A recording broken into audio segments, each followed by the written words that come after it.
Hi, this is Colin of the Trews. Hi, this is John Angus from the Trews. Hi, this is Jack of the Trews. And we are rocking the airwaves with Andre on Backbeat. All music is the same. It's just a new set of lyrics and a new backbeat. Well, guys, thanks for taking time out to have a chat with me. No problem. Yeah, no problem. Thanks for having us. Yeah, you're welcome. Since 2003 and the release of your first album, House of Ill Fame, you've received all those awards and accolades on home territory. Now, that must be nice, but then you have to win over the crowds elsewhere. Now, how has the battle been going on till now? It's been a long uphill battle. We got really lucky in Canada. We worked our asses off in Canada and established ourselves really early on, just through like excessive touring, and like everywhere else, it's taken a while. You know, it's like we toured for about 2 years straight in Canada without taking any breaks, and that kind of established us there and got us a lot of respect and got us a lot of attention. But everywhere else, it's been like we're kind of new everywhere else, and it's tough. Mm-hmm. But we're making progress. I mean, we're on tour with Status Quo here in Europe, playing to crowds. I mean, that's a good thing. Mm-hmm. Crowds you wouldn't normally get. Yeah, I mean, if we were over here doing bars, we'd be playing to nobody. So it's or whoever found us up on the internet, but we wouldn't be in front of like considerable like 3,000, 4,000 number audiences. So that definitely makes it worthwhile. Well, it makes it fun, or it makes it like you're able to sell CDs every night and get the name of the band out. So. But what is the notable difference between audiences in Europe and North America? I think generally they're a little funner over here. It seems, they're more willing to let go and go where the band wants to take them. Sometimes you get like a bit of resistance from crowds over in North America. They think they've seen it all. Especially in the big cities. But in general, France was amazing. We did 10 shows in France, and the audiences were so enthusiastic and just uninhibited. It was really something else to experience for the first time. And generally, mind you, it's different for us in Canada, but compared to America, where we're also not as well known, they're just not as frigid, it feels.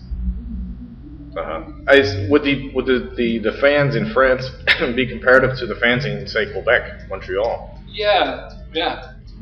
Because I know Quebec City, especially. A lot of bands from Europe would get their start in Montreal or Quebec. Right. Yeah, that makes sense. Yeah, totally makes sense. Culturally, they share a lot. So, that's definitely a comparison. Mm-hmm. Is fame turning out to be everything you guys dreamed of, or which part of it could you do without? It's everything we've dreamed of and less. And less. And how? Well, there's really been no experience with major fame. I mean, we've been big in Canada, and that's kind of like Jananga says, being the world's tallest midget. We definitely enjoy the fact that we can go play. Over the last few years in Canada, we've been able to go and pack places, which is great. But we're still like very much a struggling band, trying to win over crowds the best we can every night. We work really hard. I guess we're just sort of defined by our struggle, I guess. But headlining your own shows back home. Yeah, we headline our own shows. We're big in Canada, but it's not a big. We like being big in Canada. We really feel we're very patriotic. We're very proud of Canada. There's nowhere else I'd rather live. It's obviously not enough to sustain a long-term career unless you can get to the level of like, say, Tragically Hip. And it doesn't really feel like, like fame the way you picture like Hollywood glitz or anything. That's not Canada. Canada hasn't got that kind of culture. We're the quiet proud. Yeah, totally. Like it's just there's not a huge star culture. That's my analogy of Canadians. We're the quiet crowd. The quiet crowd. That's a good one. Yeah, it's just not. It's not really a huge part. I mean, there's areas you can go in Toronto where everybody's putting on shades and stepping out of limos like it's LA, but they're just fooling themselves. I mean, that's not really Canadian culture. And I find generally people if you walk into a club with a big attitude, you're gonna be headlining there later that night. Everybody from the bar staff to the promoters, what's up with you, man? We're like chill out. We're all It's funny because Canada's I think it's a lot to do with politics. I mean, Canada's a socialist country, and we tend to we tend to like to focus on the whole as opposed to the individual. And like in America, for example, it's all about the individual. It's all about the one personality, the one famous dude who gets famous for like a little while, and because it's just all a part of the American dream, one guy getting big. And in Canada, we're more like, you see a lot of Canadian bands sticking together a lot longer. They're just like bands that have learned to kind of philosophically get along, and like the same members that from the very beginning. It's like, I don't know. I think sometimes it's a socialist thing. I think Canadians are just better at sticking together in bands because they're not quite as egocentric. Still egotistical, but maybe not as hyper individualist as the United States. Possible. Maybe that's too political for rock and roll. Definitely something there. The legendary Jack Douglas, who has worked with musical legends John Lennon and Aerosmith, produced your new album, Den of Thieves. The legendary Jack Douglas produced the legendary Jack Sipper. Oh, wow. How did that come about that you got him? We got him. Our first record was a surprise hit. I mean, we made that first record on a budget of not very much, and we did it in really short time, and we managed to score 3 top 10 rock hits out of it. So it was like a surprise success. Everybody's like, "Oh yay, the Trews!" And then our label at the time, which was Sony Canada, said, "Take you guys can make a wish list of what producers you'd like to work with, whatever you guys want, because they thought maybe we could make a real big record, and we just made a list of everybody and sent. We're like, fuck it, we're young, who cares? Like, we'll just hear what these dudes have to say. I mean, we have the means to get it into their hands, so we sent them out to all of our favorite producers, and Jack Douglas was among them, and he just called back like immediately when he heard it, and we just started talking to him, and he flew up to Vancouver to catch our show at the end of a tour. And we hung out with him and talked about John Lennon and Aerosmith for a while, which I'm sure he's done a lot of in the last 20 years. And he eventually just, we started sending demos back and forth, and he was really into it and wanted to make the record. And it was and we made this record. And, proud of it. It's kind of crazy record. I like it. Well, I enjoyed listening to it, that's for damn sure. Okay, good. What's it like sharing a stage as brothers? I don't know. It's like the 4 of us have been together for so long that it's not really just like that. It's like all 4 of us might as well be brothers at this point, in terms of just knowing each other really well, and playing together. Some nights suck. Like last night we were in some fucking town and it was terrible, and the crowd was really shitty. And we played really good, but the crowd was terrible. And they didn't warm up to you? No, we walked off stage and we were like, that sucked. What's the point of this? And then tonight, the crowd was fucking incredible, and it felt great. And all your bad moods go away, and everything feels great again. And, it's just the highs and lows of playing live music. I guess it's like any other job in terms of having. Well, no, it's not like any other job, but. Well, I mean, anyone that has a normal job, be it normal or not, you always have good and bad days. Yeah. So. Yeah, exactly. So yesterday was a really shitty, bad day. And today was, it felt kind of shitty from last night, but that feels great right now because it's like we just played a really great show in front of that fucking great crowd. And it felt really good. So, I mean, I don't know. It's like one big mind fuck, I guess you could say. I guess so. Especially me, I'm very susceptible to that stuff. How does the songwriting process occur within the band, and how is it shared, within the band? We just jam a lot, We all have different tendencies artistically. I tend to sing always on the upbeat. He tends to sing on the downbeat. I've thought that maybe the melodies from him or from Jack are like downbeat melodies. My melodies are all upbeat melodies, and Angus and Sean's are more a combination of the two. That's the way I describe it. That's what I've been thinking lately about how the songs get written in our band. But it's very much a collaborative. Collaborative.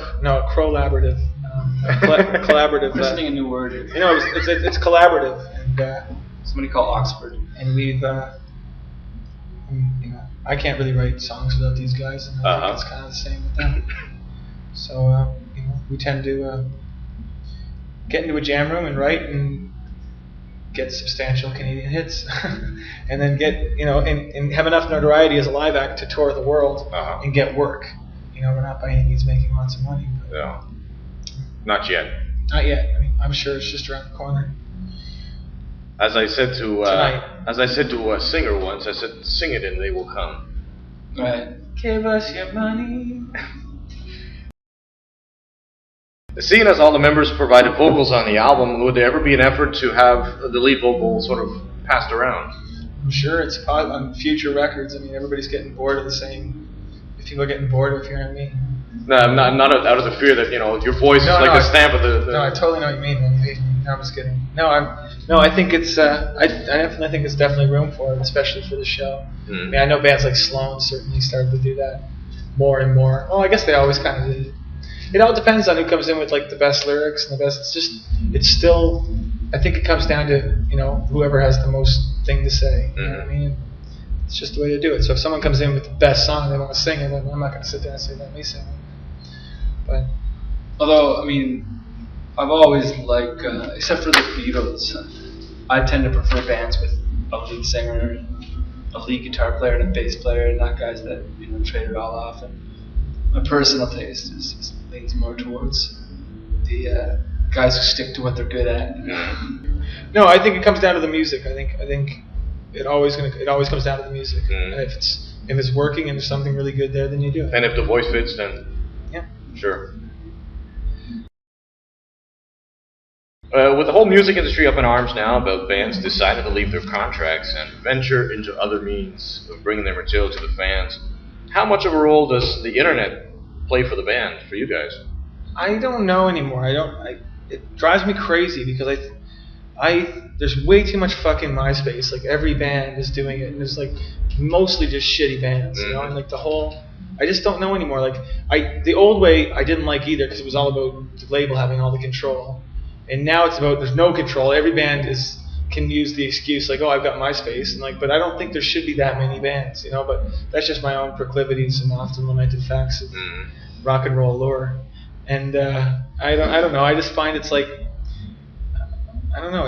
I can't tell. I get overwhelmed when I go on MySpace and see all these bands. You don't know where to look first of all. And I'm just like, well, how does a good band, say like the Trews, get heard without that little extra? I mean, without that push that we got from our label in Canada. I mean, it set us apart. It gave us like that little boost to say, come listen to these guys.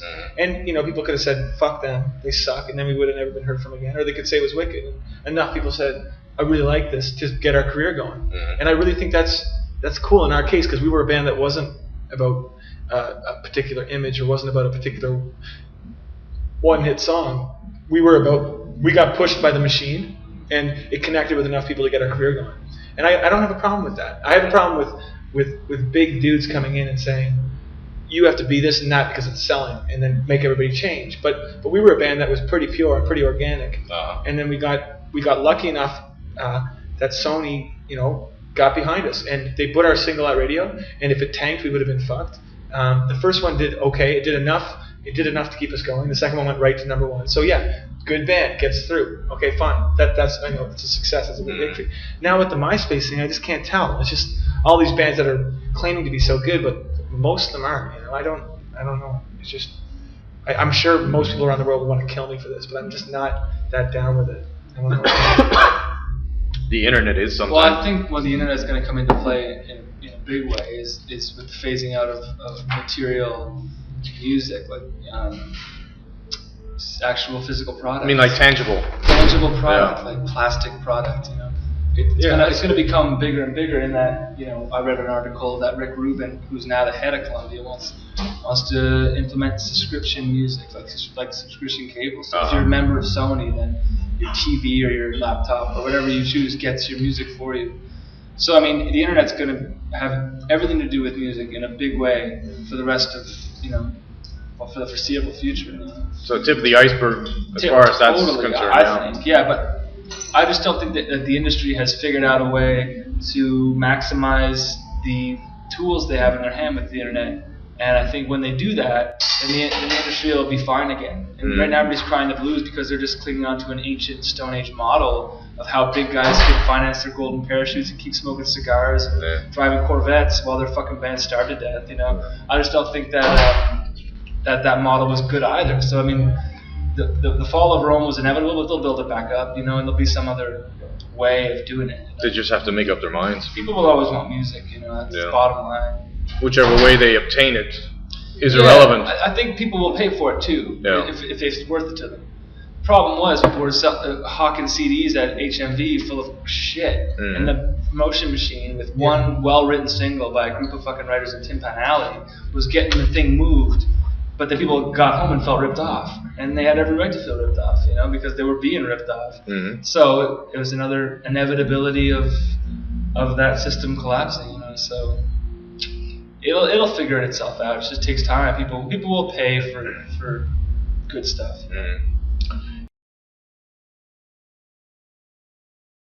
Getting to the songs on the album, Den of Thieves, the hidden track seems to be sort of also through the rest of the album, also sort of an homage on Pink Floyd's Wish You Were Here. When you hear someone going around the radio dial, I heard that on a couple of tracks. What kind of bands or music influenced you guys? Jack, you should interject. Speak up. Well, Pink Floyd is one of them, since you mentioned it. But there's also, I don't know, you want me to just list people? There's Neil Young, the Rolling Stones, Velvet Underground, Beatles, R.E.M. There's too many to list.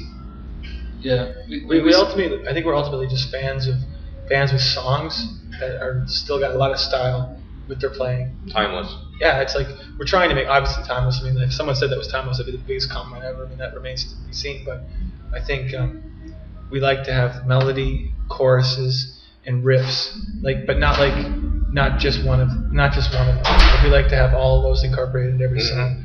Something that's musically compelling, lyrically compelling, melodically compelling, and that's what we attempted on this album. I think this album is a growing album. I think our next one that we're about to put out in Canada, which isn't going to come out here until next year, we tried to acquiesce everything on this record because it's a pretty diverse album. But yeah, that's what we try. That's what we try to do.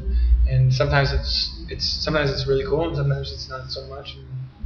Just like every other band. And I think we're big fans of bands that were bands, where everybody had you could tell that drummer. Every band he listed off was a band, where you could tell, everybody was unique and everybody put in something that added to the puzzle, and that's sort of what we're going for. Takes Me a While. Sounds almost straight out of the early '60s. Yeah. Was working as a band the inspiration for that song? Yeah. Well, it's funny because it's a weird one. That wasn't even on the Canadian one. Really?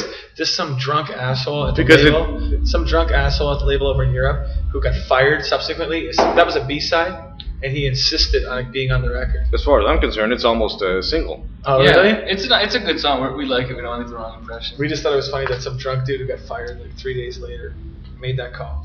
But yeah, it's like that was a weird collaboration that came from I think Sean and our guitar tech and Jack.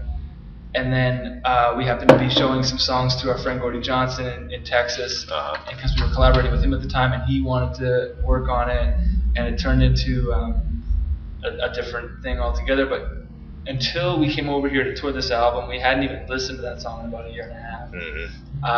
Turns out people are liking it, so. Oh yeah, if you like it, it's fun. Which is cool. I thought it was fun. And yeah, the '60s thing, of course, all the references to the Beatles are there, like the ending and the harmonies.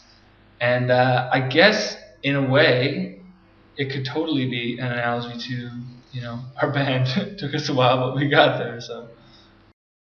Who came up with the idea for the hidden track? Which was the hidden track? Serve My Time? Serve My Time, yeah. Well, that's another interesting one. Sean and we had a guitar tech who became a creative partner with us, and we started jamming with him. And we wrote So She's Leaving with him and Serve My Time. And it was just a jam that him and Sean were jamming on one day. And I heard the melody, and I just wrote lyrics to it. And then we went and did a few demos working to prepare the record. And we ended up hooking up a guitar, and we just heard the song. It sounded like an old kind of 50s driving down the railroad kind of tune. So we recorded something that was totally off the beaten track for us, just as a demo. And Jack Douglas really liked it, so just throw that on at the end of the album, it'd be fucking cool. So we did, and that was it. And people tend to like that one a lot, you know? Yeah. It's rough and ready. Poor Old Broken Hearted Me, which in fact tonight was a good version. Yeah. It is a great funky tune reminiscent of the Black Crows, as I mentioned. Was that intentional or just coincidence? I think it was pretty intentional. I mean, we got really into, like, not just the Black Crows, but me personally, I was really into everything they listened to, especially for this record, like James Gang and Humble Pie. And, you know, and I liked the Black Crows a lot too. And yeah, I got really into Southern rock, so I mean, like, I was definitely into that kind of vibe. And so were we all. I mean, like, just like Mountain and like that kind of like that wouldn't be the Black Crows. That'd be like fucking Mississippi Queen. Yeah. And yeah, we just got into that kind of rock. I think everybody was kind of getting into that at the time. Everybody's like, you know, Southern rock, man. Like Black Crows were just getting back together, and there's lots of bands that were trying to do that kind of thing. And it's certainly something I don't regret. I really like that. You know, I think it's cool. I think it's a cool way to play music. It's, you know, it's not like that typical kind of like just jammy Southern thing. It's like it's got a song, it's got a chorus, it's got gang vocals. I was singing to it. It's like a big rock, like a big Southern arena rock song. So that's the way I see it. I view it as a guy's masochistic love trap. Yes, and the lyrics are the fucking best lyrics ever. Especially, and I get to say dick on the radio. I was gonna say that the part where she's got my dick. Yeah, well, women control. There's a song in German. It's called Frauen haben die Macht. Women have the power. That's why that song was a hit in Canada, because every girl loves to think that they're in charge. Yeah, well, and they're not. If you got enough money, and they're not wrong. Well, yeah, no, not at all. In some of the band's music, I get the feeling of when I listen to the tracks, that's sort of a new day version of the Guess Who. Oh yeah, that's a compliment. I mean, Jack was just rocking some Guess Who on the side of the road today. Well, there you go. How would you guys like to be referred to 30 years from now? I mean, if we were in the company of the Guess Who, we'd be pretty happy.